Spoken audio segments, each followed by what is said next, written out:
আমি জেরিন হান্নান, একজন নারী উদ্যোক্তা।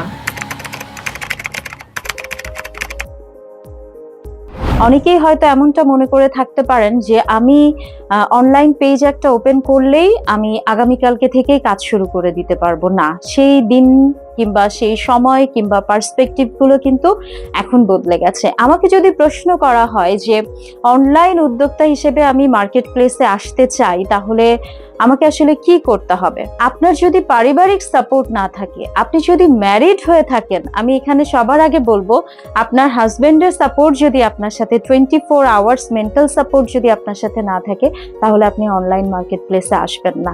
অনলাইনে কাজ করছেন কিন্তু অনলাইনে তাদের প্রতিচ্ছবিটা খুঁজে পাওয়া যায় না, অনলাইনে তিনি নাই।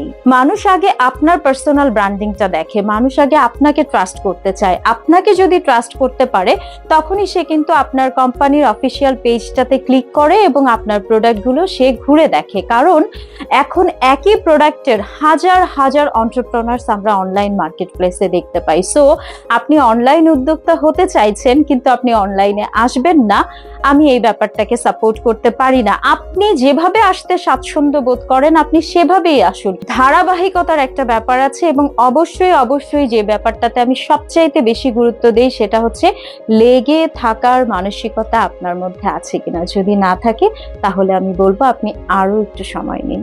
এমন কিছু উদ্যোক্তাকে আমি পার্সোনালি চিনি যারা খুব ভালো কাজ করছিলেন কিন্তু টিকে থাকতে পারে নাই। এটার একটা সবচেয়ে বড় কারণ হচ্ছে আমাদের উদ্যোক্তাদের মধ্যে, বিশেষ করে নারী উদ্যোক্তাদের মধ্যে প্রফেশনালিজমের মারাত্মক মারাত্মক অভাব। আমাদের বেশিরভাগ অনলাইন নারী উদ্যোক্তাদের আপনি দেখবেন যে প্রপারলি তারা অ্যাকাউন্টস মেইনটেইন করছেন না।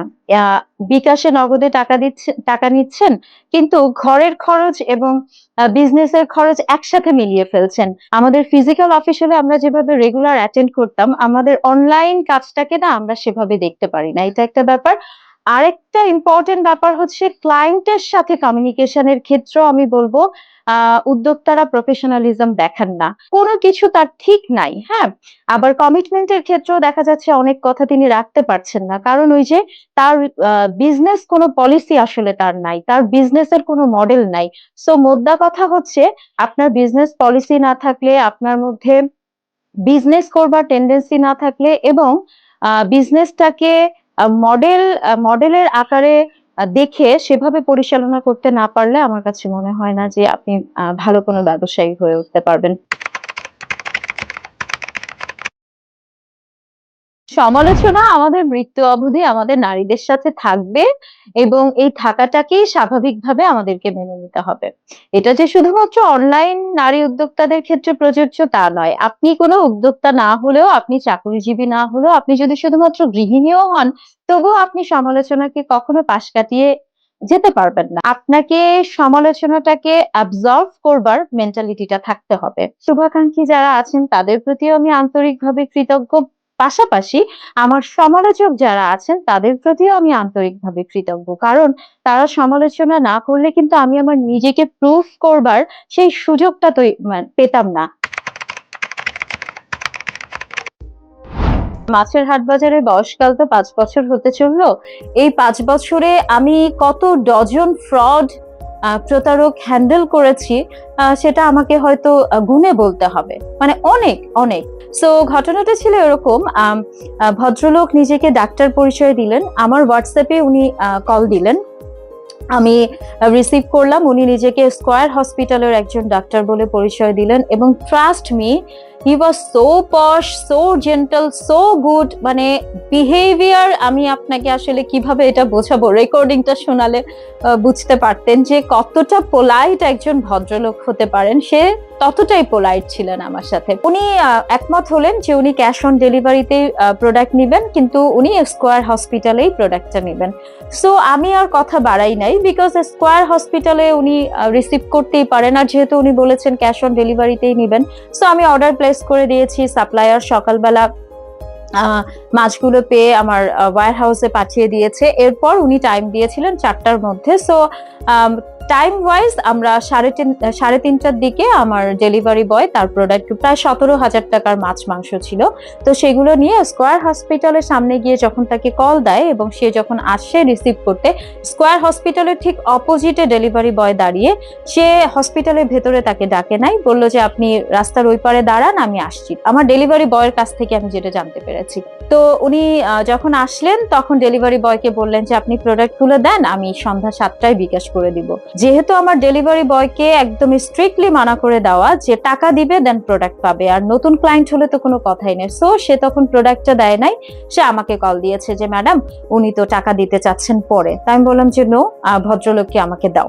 তো আমি ওনাকে বললাম, উনি বললেন যে আপু আপনি তো আমার সাথে কথা বলছেন, আপু আপনি নিশ্চিন্তে থাকতে পারেন, আপু আমার আসলে হঠাৎ করেই ক্যাশটা শেষ হয়ে গেছে, আমি 7টার সময় আপনাকে বিকাশ করে দিব। বিশ্বাস করেন এত পোলাইটলি উনি আমার সাথে কথা বলছিলেন তখনও, বাট আমি যাই হই আমি আমার বিজনেস মাইন্ডটাকে কিন্তু অ্যাফেক্টেড হতে দেইনি।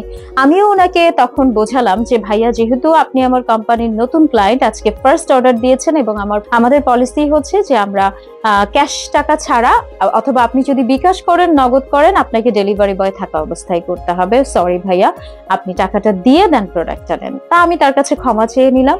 উনি তখন বললেন যে ঠিক আছে আপু, আমি তাহলে একটু ডেলিভারি বয় ওয়েট করুক, আমি বুথ থেকে তাহলে টাকা তুলে নিয়ে আসি। তা আমি ডেলিভারি বয়কে বললাম যে তুমি একটু অপেক্ষা করো, উনি যাচ্ছেন টাকা তুলে নিয়ে আসুক। দেখুন ততক্ষণেই কিন্তু আমার গাট ফিলিংসে অলরেডি একটা কথা আসতে শুরু করেছে যে হি মে বি ফেক, কারণ একজন ডাক্তার উনি এতগুলো টাকার অর্ডার দিয়েছেন, হঠাৎ করে তার কাছে টাকা নেই এবং পাশেই বুথ আছে, কিন্তু পান্থপথে তো অনেকগুলা বুথ। সে আমাকে কনভিন্স করার চেষ্টা করলো যে না আমি টাকাটা পরে দিব। তো যাই হোক সে গেল। 15 মিনিট পরে আমার ডেলিভারি বয় যখন তাকে আবারও কল দিল, সে বললো যে আমি 15 মিনিটের মধ্যে আসতেছি। আধা ঘন্টা পরে যখন তাকে আবার কল দেওয়া হলো তখন সে বললো যে আমি 15 মিনিটের মধ্যেই আসতেছি। এরপরে যখন 1 ঘন্টা পরে কল দেওয়া হলো তখন তার সবকিছু বন্ধ। আর আমি দেখলাম যে আমাকেও সে হোয়াটসঅ্যাপে ব্লক করে দিয়েছে। তো সুন্দর করে কথা বললেই, খুব জেন্টালিটি দেখালেই ধরে নেওয়া যাবে না এখনকার সমাজে আর যে সে আসলে লয়াল ক্লায়েন্ট। আপনাকে একটু বুঝতে হবে এবং বিজনেস মাইন্ডটাকে অবশ্যই স্ট্রংলি ফলো আপ করতে হবে। অবশেষে দীর্ঘ 5 বছর পর আমি চিৎকার করে গর্বের সাথে বলতেই পারি আমি জেরিন হান্নান এই সমাজের চিরাচরিত প্রথাকে কিছুটা হলেও বদলে দিতে পেরেছি, কারণ মাছের মতো একটি চ্যালেঞ্জিং পণ্যকে নিয়ে কাজ করে যাচ্ছে এবং সুনামের সাথেই আমার প্রতিষ্ঠান মাছের হাটবাজার অনলাইনে কাজ করে যাচ্ছে। নারীদেরকে বলতে চাই যে আপনারা মাছের বিজনেস করুন। মাছের বিজনেস একজন নারী করতে পারে এবং সে খুব ভালোভাবেই করতে পারে। ডিটারমিনেশন না থাকলে বিজনেস কেন? আপনি ব্যক্তিগত জীবনেও কি আসলে কিছু অ্যাচিভ করা সম্ভব? আপনাকে তো ডিটারমিনেশনটা থাকতেই হবে। এটার কোনোই বিকল্প নাই। বিজনেস করুন, চাকরি করুন, যেটাই করুন না কেন, মানসিকভাবে নিজের মধ্যে সেই ডিটারমিনেশনটা আগে ক্রিয়েট করুন যে আমি এটা হতে চাই কিংবা আমি এটা করতে চাই। এটা একটা ব্যাপার এবং এটা আমি করবই, এটাও আরেকটা ব্যাপার। So you choose your options. Digital desk report, উদ্যোক্তা বার্তা।